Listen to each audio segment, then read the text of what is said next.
Today you will be learning about Ludwig van Beethoven. It will be brief introductory information, which by no means is inclusive of all the fascinating details about him. Ludwig van Beethoven was born in 1770 in Bonn, Germany.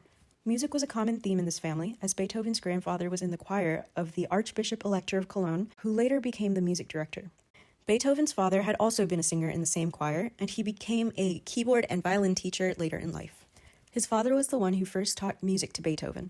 When he turned 5, he had begun to learn keyboard, violin, and viola. His parents recognized his musical skill and started to promote him as a child prodigy. At 10 years old, Beethoven started his studies with a well-known German opera composer named Christian Neff, who taught him composition. Neff was the most important teacher he had in his early years. Beethoven had written his first works with him, which were published when he was 12.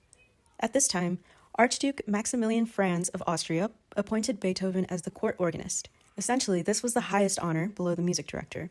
At age 17, this Archduke had granted Beethoven leave so he could go to Vienna to study as Wolfgang Amadeus Mozart's pupil. The trip had to be cut short after 2 weeks due to the news of his mother's illness and consequently her death. His home life was brutal. However, this tumultuous life had birthed his madness.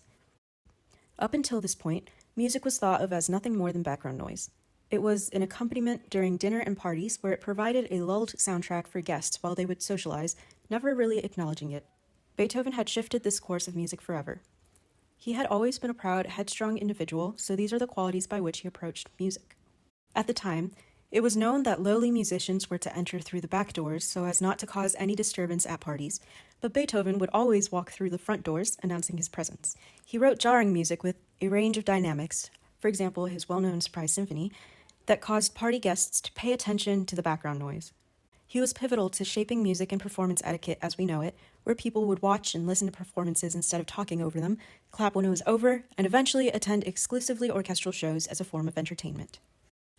Ludwig van Beethoven was a German composer that helped to define the classical period and solidify music as how we know today. His work later in life was a part of the Romantic era in music, which he pioneered.